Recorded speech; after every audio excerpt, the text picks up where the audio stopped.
After the conclusion of the Denver Broncos offseason program, from OTAs to mandatory minicamp, Jaleel McLaughlin is one player whose stock is rising. We'll tell you why we think he's going to have a bigger role in 2024 here on today's brand new episode, Locked On Broncos.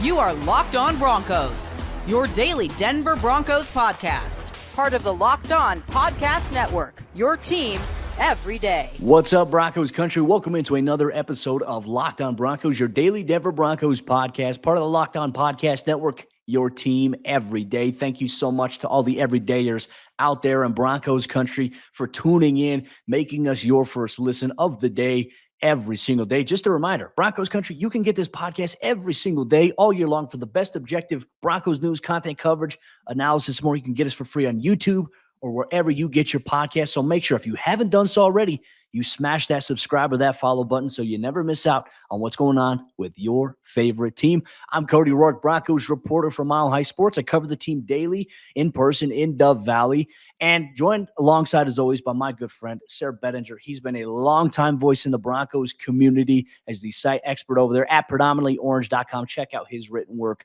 over there as well. Really coming off the heels of OTAs, mandatory minicamp, the period where there are no pads involved whatsoever, no physical contact.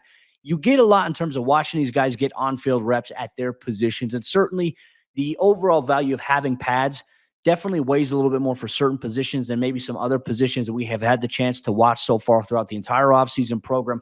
But we're going to tell you why here on today's episode of the show, that Josh Reynolds was a key signing in 2024, and while he'll have a big role here in terms of stock rising this upcoming season, McMillan continuing a hot streak at Broncos OTAs and minicamp, why his stock is rising. But we're going to kick things off with, I think, the star of OTAs and mandatory minicamp from start to finish, a guy who really turned heads last year, but we didn't have a lot of answers as to who he was, what he was really going to bring to the table. We got to see a little bit in the regular season.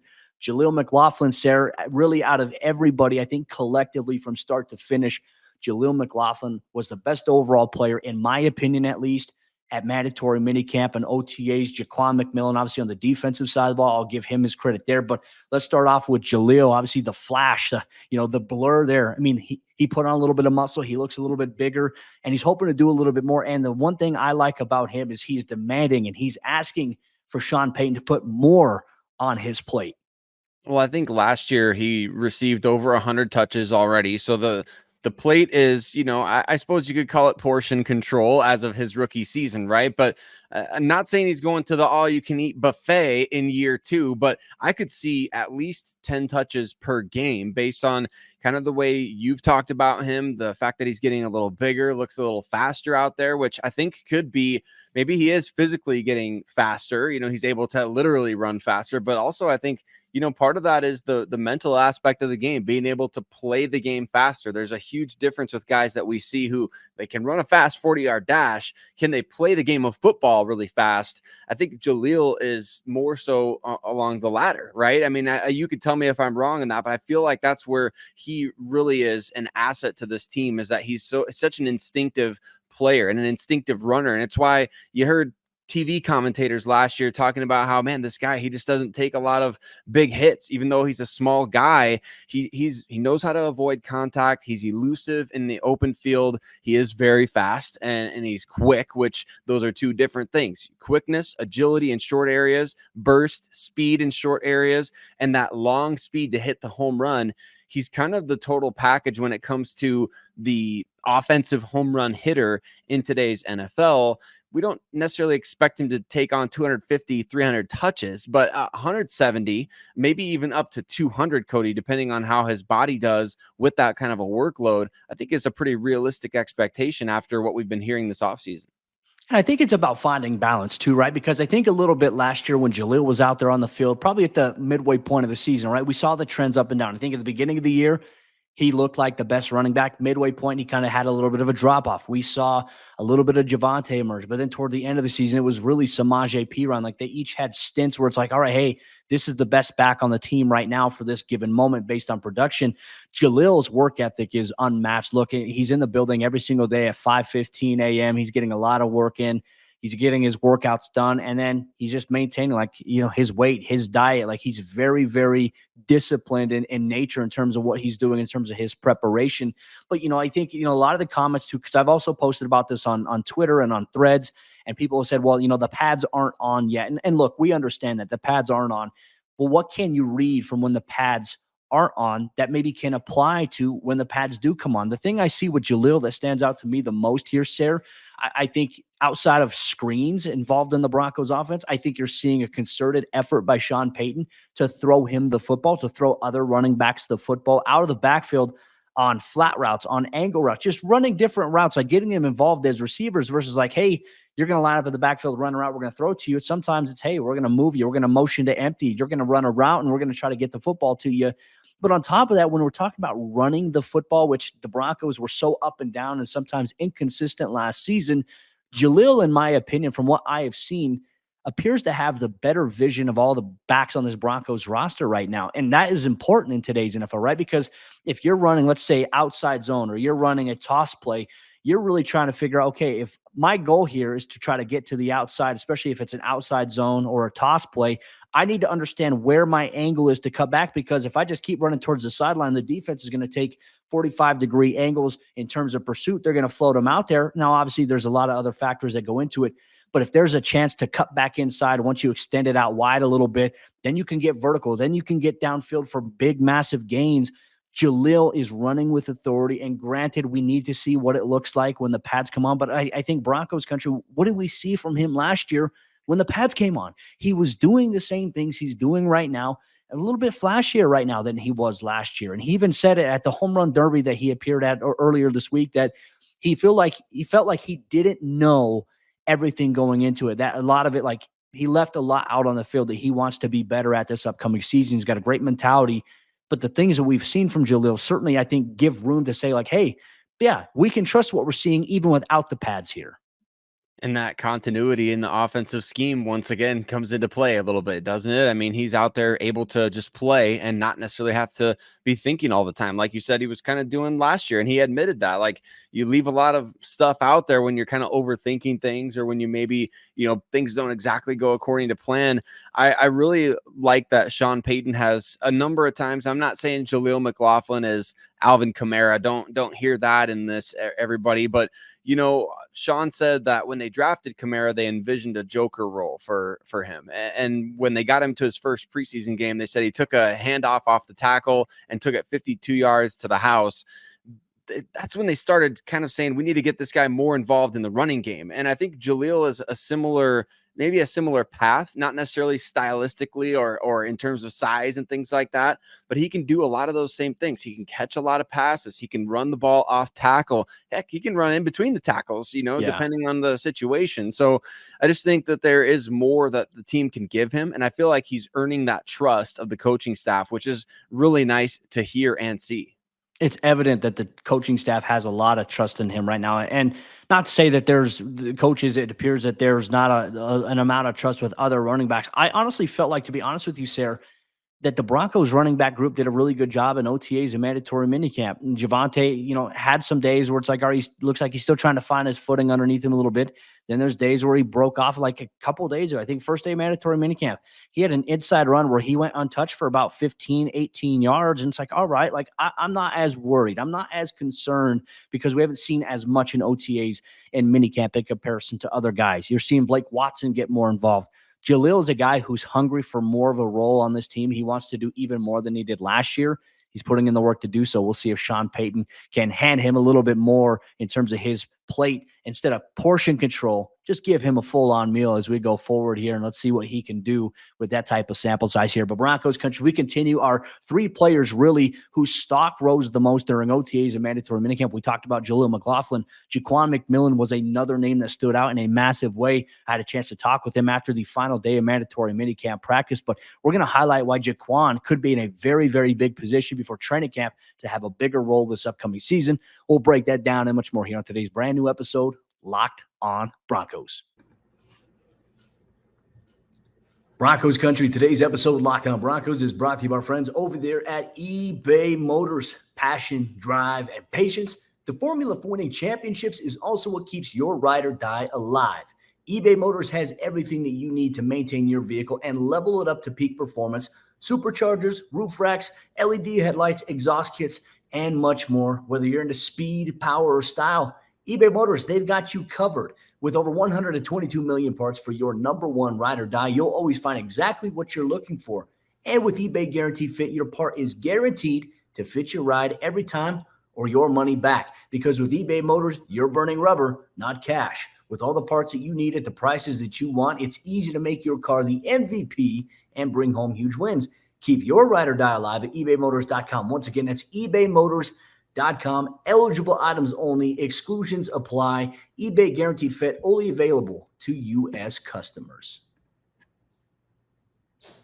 It's Jaleel McLaughlin offensively and Jaquan McMillan defensively. We're loving it. The Denver Broncos, as we get into the offseason, a couple of potential breakout players shining throughout OTAs and at mandatory minicamp. We're going to talk about Jaquan McMillan's impressive minicamp and OTAs here on today's episode, Locked On Broncos. But want to say thank you and give a shout out to all of you who make Locked On Broncos your first listen of the day. Every single day, free and available everywhere that you listen to podcasts, as well as on YouTube, where you can watch the show for free, as well as engage with other members of Broncos Country. And hey, if you haven't done so yet, hit subscribe on the YouTube page or wherever you listen to your podcast. You get us right at the top of your feed. Get us at the top of your algorithm so you don't miss out on a single bit of Denver Broncos news, content, and coverage this offseason. And you know what else? If you're looking for a way to get some more curated sports coverage in your life, you need to tune in and subscribe to Locked On Sports Today. It's a free 24/7 sports streaming channel that's programmed for you every day to bring you all the biggest stories. And not only that, but can't miss analysis, opinions, and news. And it's streaming 24/7 on YouTube or the free Amazon Fire TV channels app, part of the Locked On Podcast Network, your team every day. Cody, I can't help but notice, we got the J-Mac on offense. We got the J-Mac on defense. We're having it your way or I don't know, whatever you want to say. Jaleel McLaughlin on offense, Jaquan McMillan on defense. You and I we've really been talking a lot about Jaquan. So if Broncos fans out there, you won't hear about Jaquan McMillan for the first time in week 1 of the season from us. We would talk about him a lot on this show. And I think he's deserving of another section here because he could ultimately be the starting cornerback opposite Pat Surtain. Yeah, and look, we had a chance to catch up with Broncos defensive backs coach, passing game coordinator. You also got to catch up with Vance Joseph on the final day of mandatory minicamp. And one of the first questions I asked Jim Leonhard really to start the press conference was talking about how much of today's NFL for offenses, it involves motion, right? If you can motion guys, you can maybe isolate, get guys away from your best player. We saw that. I'd say the Las Vegas Raiders did a great job of that in that first matchup where they started to pick up in that second half. They're like, all right, we already know Patrick Surtain is going to be on Devontae Adams. Well, let's just motion Devontae Adams every single time. And then you force PS2, like based on the confines of the scheme or what the call is, or if you don't have the personnel to do it, you can't necessarily force PS2 to follow him every single play, because if you're going to motion him across the formation or you're going to motion him into the slot, you can't bump and reroute your coverage in terms of where your defensive backs are based on that game plan itself. It was smart football there, but now the Broncos, the philosophy on defense there, what Jim Leonhard had said to me was you can't hide anymore. Like if you can't play inside the numbers, opposing offenses are just going to put their best receiver inside the slot and then take away, your best player for being able to cover them. So much of what we have talked about this offseason is the need for positional versatility. And I think when the moment that Jim Leonhard was hired, you and I asked that question here on the show, are we going to see that here in the secondary? Because we did find out a little bit early on from Sean Payton, the safeties need to be able to play the middle of the field, that post. They also need to be able to play in the box and do some other things. So why wouldn't that apply to the cornerback position, whether it's on the outside, whether it's on the inside? Seemingly we got that confirmation that is the emphasis here. And I had a chance to ask Jaquan McMillan after practice about being able to play inside, outside. He said, I played outside. If the team needs me to play cornerback out there, I'm happy to do it. I'm excited for the opportunity to do so, but I'm also excited to play inside the slot if that's where they need me. It's really an emphasis on how can we maximize our coverage matchups to where we can put PS2, the best players overall, on the best receiver in the game, and allows other guys to move around. The team views Jaquan very highly as their second best cover corner, and they really, really like his skill set. So now you have two guys who can really cover. If you can find that third guy in the other cornerback position, what the Broncos can do is endless.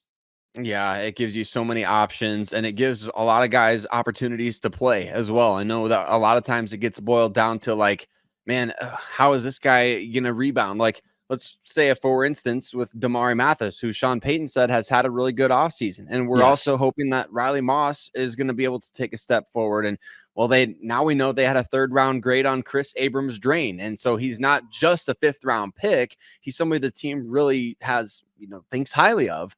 And you want to see all these guys be able to get a chance to play. And Levi Wallace, I mean, I haven't even mentioned everybody. And so I think that it's an opportunity for all these guys to get on the field at some point or another. And I'm not saying they're going to rotate defensive backs like, you rotate guys in a hockey game, you have like shifts and things like that. But look, maybe the NFL is headed towards a place where you can mix and match personnel.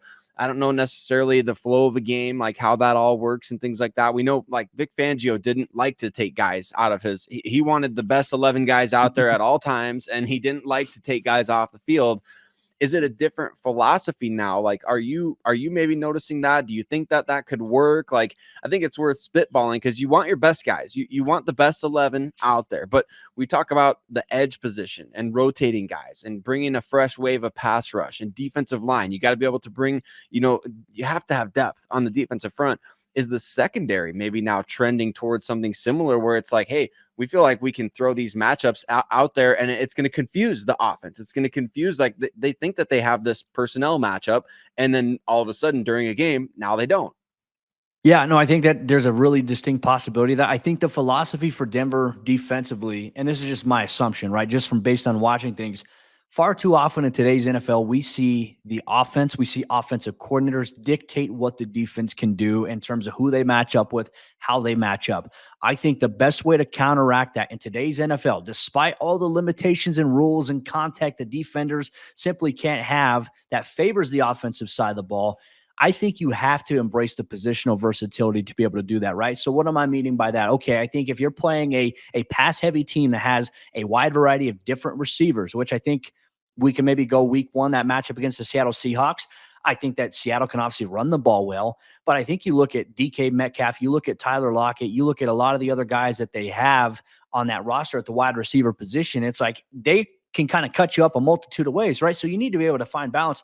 Can you stop the run? Can you play it safe in terms of stopping the run game that they have there in Seattle? But can you cover the DK Metcalfs, the Tyler Lockett's, and all the other receivers, the Jackson Smith and Jigbas of the world, and even the tight ends that they're going to bring to the table this upcoming season?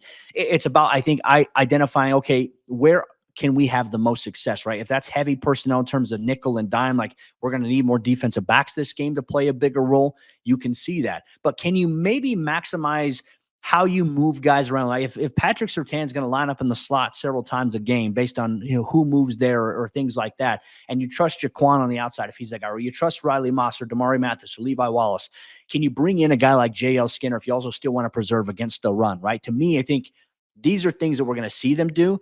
I still think Jaquan has value inside the nickel, but I think he can contribute on the outside here. And the reason why I say I highlight a little bit of his value inside the nickel, you look at, I believe behind Nick Bonito, he was the second leading tackle for a loss producer behind the line of scrimmage this season from the cornerback spot. And granted, he didn't even start the first part of the season for the Broncos, and he really stepped into that role. So to me, I think he is a jack of all trades type of weapon, not to compare him to Chris Harris Jr., but Chris thrived in the slot, but also could play on the outside. Jaquan thrived in the slot last year, could play on the outside, had, I would say, a string of boom, boom, boom, boom, boom, stacked practices back to back to back to back. And to me, showcases consistency and growth, especially as a young player. He, in my opinion, is a jack of all trades type of option here for the Broncos defense.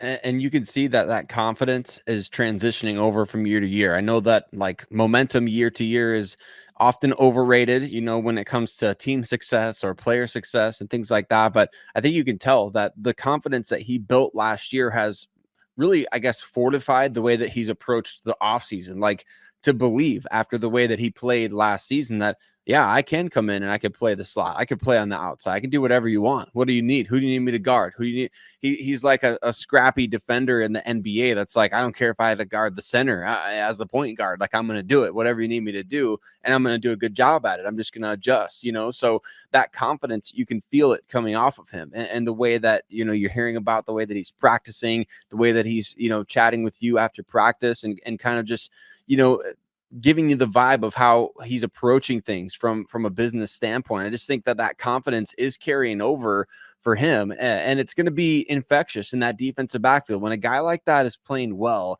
no other defensive back wants to be the one who's giving up the big plays, right? When somebody's making that many plays on the ball and generating that much attention for it, you don't want to be the one that's giving up the big play deep down the field. You don't want to be the one that's giving up yards after the catch. You want to be matching Jaquan, because he's going to get paid. He's racking up TFLs, interceptions, forced fumbles, and he's sacking the quarterback. He's doing all these things.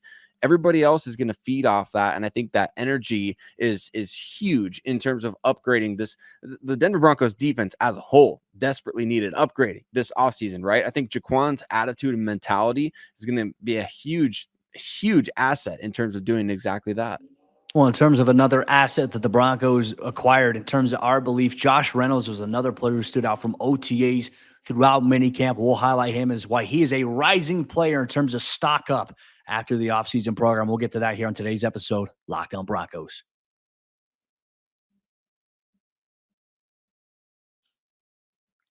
The post-offseason program stock report is out. We've highlighted players who've been trending up, really outside of the bigger names everyone's always so focused on. But Jaleel McLaughlin, Jaquan McMillan, early names that highlight stock up here for the Denver Broncos. There's another player whose stock rose significantly after he was acquired late in NFL free agency. Josh Reynolds, in my opinion, Sayre, and I think you're in agreement with me, can be a key signing here for the Broncos, can be a key player for them offensively going forward here. But real quick, I wanted to mention and say thank you so much to everybody in Broncos Country. Thank you for tuning in, making us your first listen of the day every single day. We appreciate you. Just a reminder, you can get this show for free on YouTube or wherever you get your podcast. Josh Reynolds did not participate in the final day of Broncos mandatory minicamp. Really, during Tuesday's practice, he kind of pulled up with a little bit of a muscle strain. The Broncos wanted to be smart. Sean Payton gave him an excused absence from the final day on Wednesday. But we talk about a guy who stood out from day one of OTAs all the way through really day one of mandatory minicamp at wide receiver. Really, it's been Josh Reynolds, and he's been doing it with Bo Nix, Jarrett Stidham, and Zach Wilson, catching passes, being consistent. Haven't seen a single drop from Reynolds so far during this offseason program, which I know a lot of fans were concerned about. The drops that he's had so far in his career, didn't see any of that during the offseason program. Hoping he can build on that and maintain that through the start of training camp, especially when the pads come on and there is a little bit of contact.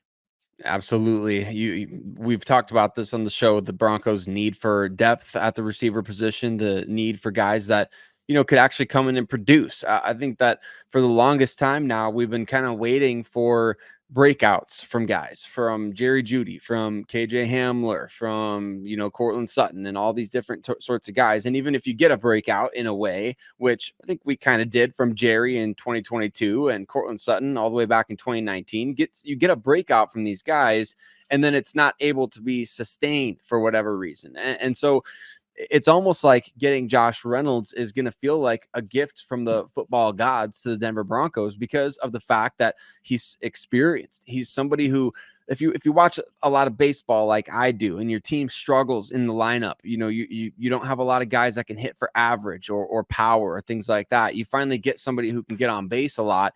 It's like, holy cow, like this guy's not an MVP or anything like that, but he can hit. Like he's a pro hitter.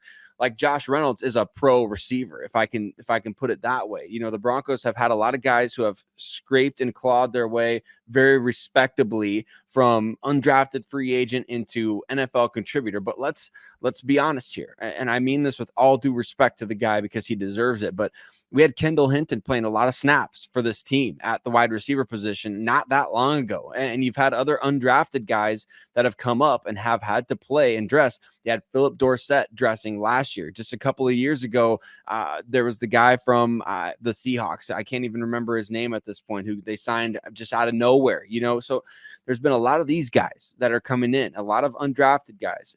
Josh Reynolds raises the floor, since that's my brand at this point, Cody. He raises the floor at a very important position for the Broncos. Well, and I think there's maybe a tie and a connection that honestly I don't think we've really touched on as much this offseason, even after he was signed. Obviously, passing game coordinator on the offense side of the ball, Johnny Morton.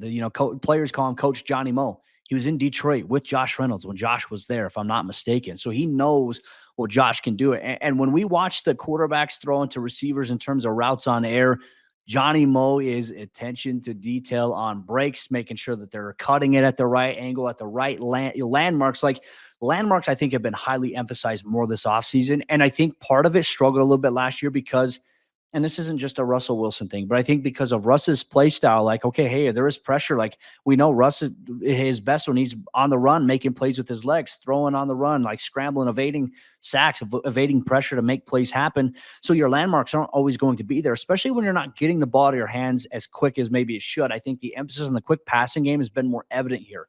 Josh Reynolds has been a consistent byproduct of, hey, he's thrived when the Broncos have gone with the quick passing game. There's been times even when they've gone play action, whether it's 7-on-7 or team, where you're finding him catching a pass, whether that's on the outside or whether that's a pass across the middle of the field. You're seeing him do these things consistently, and he's hitting those landmarks that Johnny Mo wants these guys to hit. He understands it, and I think that gives him a little bit of advantage because even though he wasn't in Sean Payton's offense, he didn't play in the system last year. He said that there's a lot of similarities between obviously the Lions offense and how they do certain things and how the Broncos want things done offensively from a receiver standpoint. So for him, it's been a seamless transition jumping in, and we've seen him look super comfortable in comparison to other guys. Like if we're comparing and talking about Josh Reynolds right now in terms of other receivers, look, Jalen Virgil's had a great offseason. We'll obviously highlight him next week on the show here. But when you're talking about guys like Devon Vele and Troy Franklin, two guys who were drafted, Josh Reynolds has had a little bit of a bigger impact right away. Not saying that those guys haven't done anything to stand out, but I think right now, Denver, between Cortland Sutton, Tim Patrick, Marvin Mims, and Josh Reynolds, those guys are ahead of everybody else by a landslide right now. And really, 3 of those 4 guys have proven track record production in the National Football League. So to me, if I'm reading the tea leaves, Josh Reynolds is going to have a very, very big role here on this offense, which makes I think the back end of the wide receiver room a little bit tricky in terms of how it's going to play out. Yeah, it's tough to project that at this point, and I think that that's the beauty of what training camp and the preseason will bring. That's an exciting position to have that level of competition. But you know what else? Those top 3 guys at the position, well, 3 of the top 4, right? You know what else they all do really well? They run block really well, and I think that being part of the culture that Dan Campbell was curating and building there in Detroit, and the fact that Dan comes from the Sean Payton coaching tree is another big help for Josh Reynolds. I mean, yes, there's connections on the staff already, which may have helped the Broncos ultimately sign a guy like that.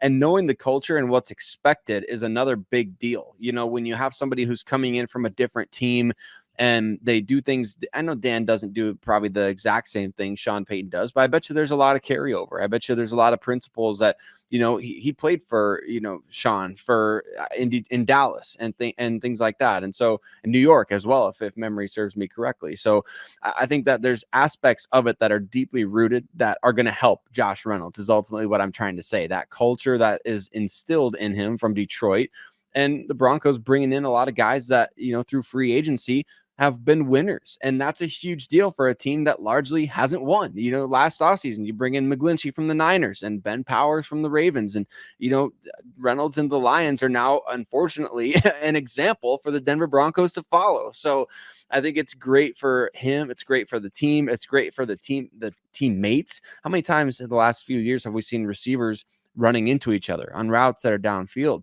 The communication between veterans is going to be big. So there's a lot of aspects of that move that I absolutely love.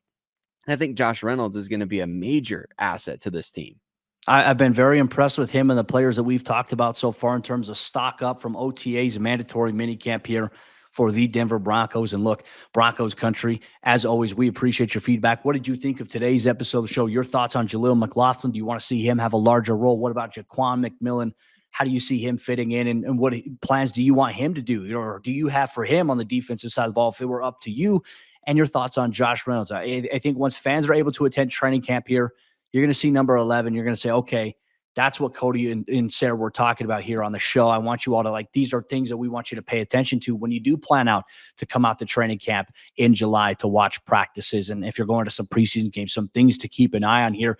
We're also going to get into, as we continue our stock reports series, Monday's episode, Lockdown Broncos, for all you everydayers out there. We're going to take a look at whose stock fell a little bit after OTAs and mandatory minicamp. We'll highlight those three players on Monday's brand new episode, Lockdown Broncos. We'll see you then.